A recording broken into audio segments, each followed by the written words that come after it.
Hypnose, douleur et publication médicale. Bonjour à toutes et à tous, soyez les bienvenus dans cette vidéo. Je suis David Vigneron, je suis formateur en hypnose clinique, formateur également en EFT, en thérapie brève, par ailleurs infirmier diplômé d'État et j'ai entre autres développé, conceptualisé la méthode hypno-antalgie pour permettre à des thérapeutes de prendre en charge efficacement des personnes qui sont atteintes de douleurs chroniques. Et en France, c'est 7, 8, 10 millions de personnes qui sont atteintes de douleurs chroniques. Ces chiffres varient selon les différentes publications statistiques ou autres que l'on peut trouver ici ou là.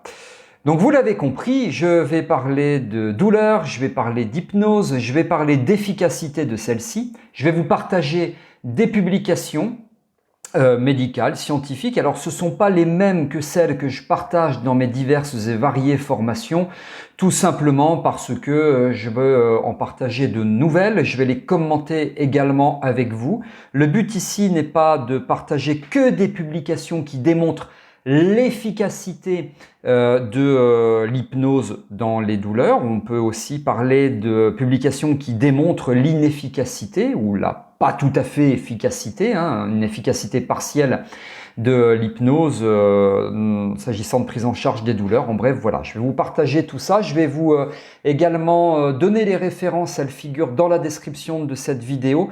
Toutes les références que je vous partage, eh bien, vous allez pouvoir les trouver donc sous cette vidéo. Je vous précise aussi que vous avez la possibilité de vous abonner à ma chaîne YouTube. Très fréquemment, je partage du contenu, donc cliquez sur le bouton s'abonner et activez la cloche de notification pour être informé lorsque je sors de nouvelles vidéos. Juste avant de démarrer et pour finir, je vous précise que vous avez la possibilité de vous inscrire à ma conférence en ligne intitulée « Apprenez enfin comment traiter efficacement les douleurs chroniques de vos consultants ». Le lien pour vous inscrire figure sous cette vidéo. Au programme de cette webconférence, eh bien, je vais partager avec vous les 5 points clés pour obtenir 95% de réussite lors de vos prises en charge. Je vais vous expliquer ce que sont réellement les douleurs chroniques. Je vais répondre aux problématiques les plus fréquemment rencontrées en consultation. Je vais aborder l'erreur fondamentale à éviter lors de vos accompagnements. Je vais vous donner la méthode pour mobiliser toutes les ressources de vos consultants, selon moi, méthode que tout thérapeute devrait utiliser. Et bien sûr, je réponds aux questions que vous vous posez. Le nombre de places est limité, c'est sous cette vidéo, donc inscrivez-vous, allez-y, profitez-en. Allez, on y va pour le contenu de cette vidéo. Hypnose, douleur et publication médicale. Donc c'est parti pour le partage. Alors, la première que je vous partage, elle porte la référence 1. Donc sous cette vidéo, si vous voulez retrouver les références partagées ici.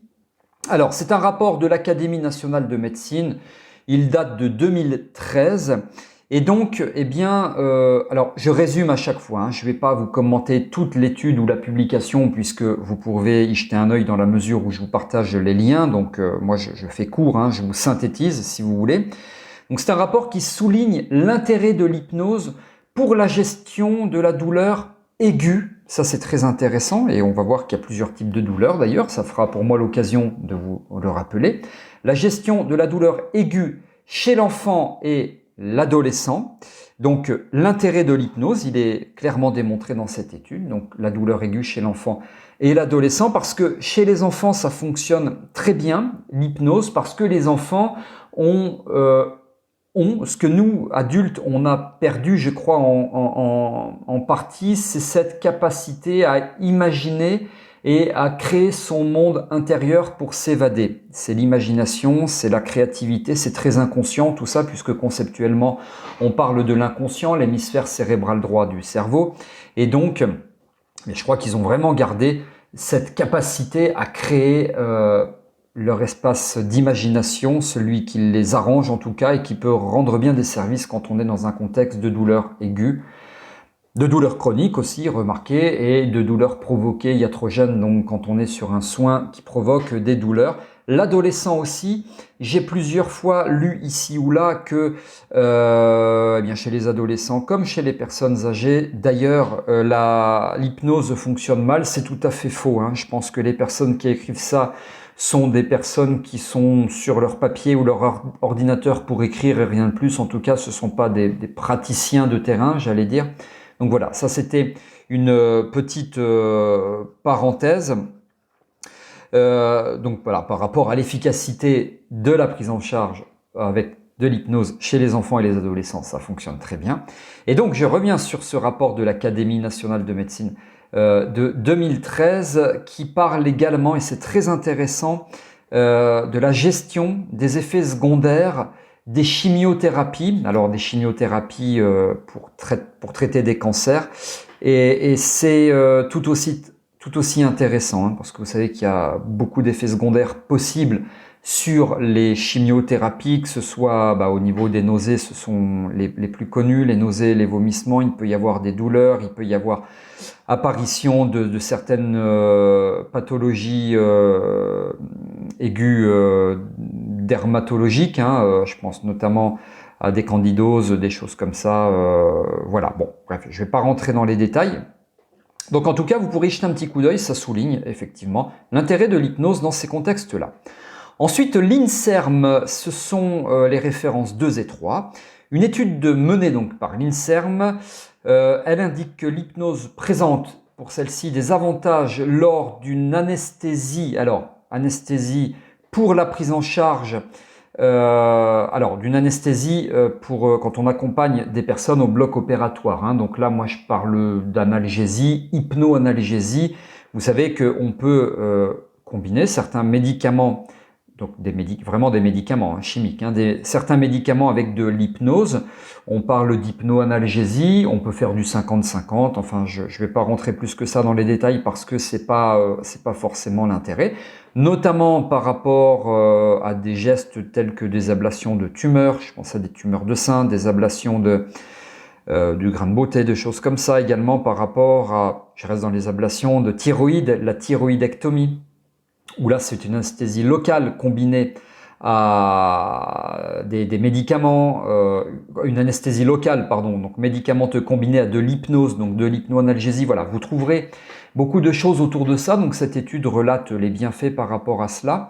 Il parle également de la prise en charge du côlon irritable, la colopathie fonctionnelle. Alors moi j'ai un petit exemple personnel, hein, je vous partage d'ailleurs une étude de cas.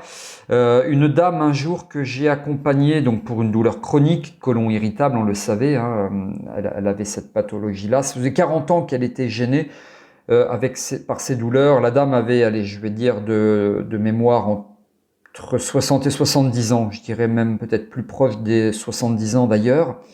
Et en 2 séances seulement, eh bien, elle a pu apprendre à gérer seule sa douleur. Alors, avec mon aide, hein, évidemment, hein, parce que le but, c'est pas de lire un livre, hein, c'est de l'expérientiel, donc de les amener dans cette expérience d'auto-hypnose à visée antalgique, donc pour gérer la douleur. En 2 séances, elle a réussi, et c'est très bien. Et c'est durable parce qu'après, elle est autonome. Voilà. Et puis, dans cette étude également, donc référence 2 et 3, je rappelle, ils parlent de données, hein, des données actuelles. Ils expliquent qu'elles sont insuffisantes, voire même décevantes pour d'autres indications. Notamment, c'est relativement décevant pour gestion de la douleur, hein, pure et dure, la gestion de la douleur en elle-même par rapport pour l'accouchement. Hein, voilà. Mais je vais y revenir un petit peu plus tard. Pour la maternité, l'accouchement, je vais y revenir dans cette vidéo. Ensuite, la référence numéro 4, c'est l'utilisation de l'hypnose dans la prise en charge globale du patient qui a démontré une diminution de la douleur et de l'anxiété. Alors, au passage, hein, douleur, stress, ça emprunte les mêmes voies neuronales, donc évidemment, il y a un lien tout à fait intime, tout à fait étroit. Comme je le répète depuis des années, plus la personne a mal, plus elle est douloureuse, donc plus elle est stressée. Et puis, plus elle est stressée, plus ça risque de majorer la douleur, neuroscientifiquement parlant, ça s'explique.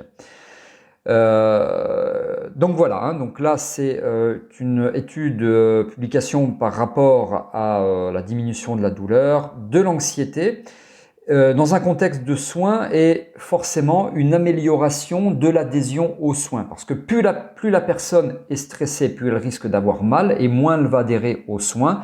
Et moins elle a mal, moins elle est stressée et plus elle adhère aux soins. Ce sont les douleurs iatrogènes, ce qu'on appelle les douleurs provoquées.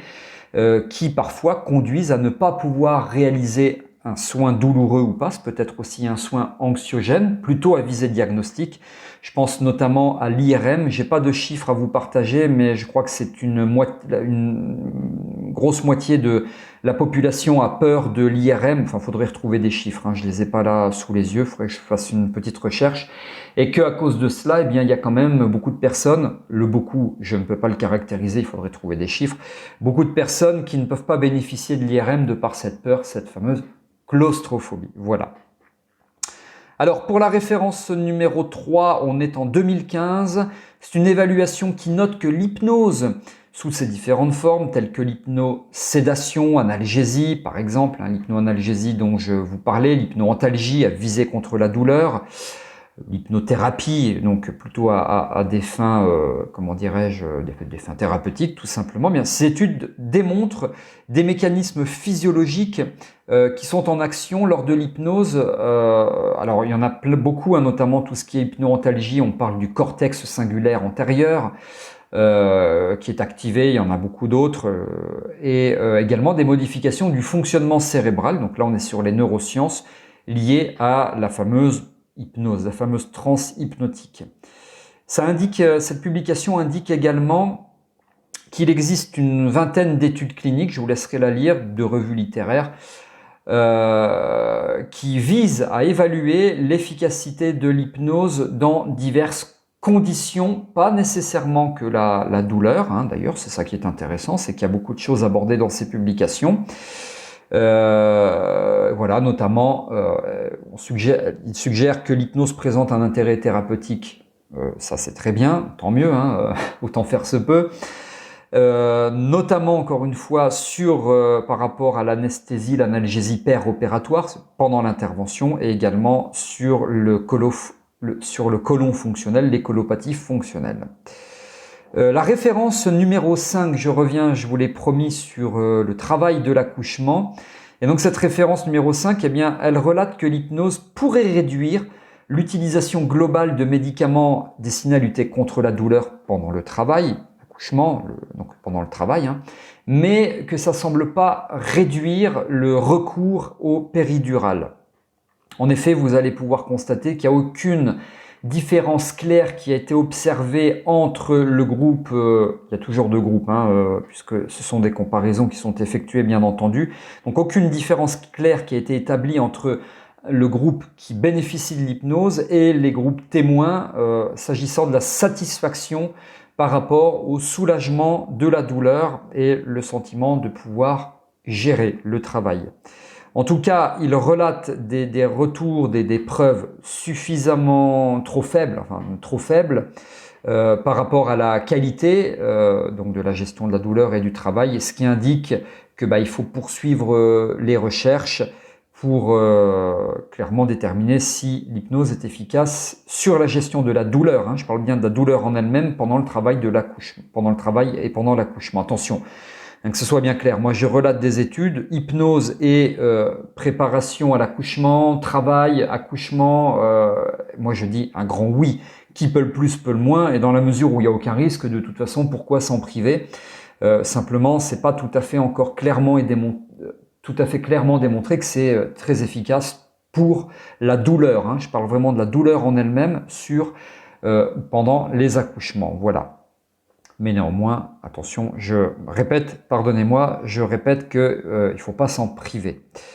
Voilà ce que je souhaitais partager avec vous. Merci de m'avoir écouté. Je vous rappelle que vous avez la possibilité d'assister au webinaire. Inscrivez-vous, vous allez apprendre énormément de choses. Si vous voulez découvrir ma formation en ligne dans laquelle je parle d'hypnose et douleur, la fameuse hypnoantalgie, eh bien c'est sous cette vidéo. Si vous avez aimé cette vidéo, vous pouvez liker, vous pouvez la partager. Et si vous avez des remarques, des commentaires, des suggestions ou autres, vous pouvez m'en faire part. C'est sous cette vidéo, je réponds à vos questions sans intermédiaire.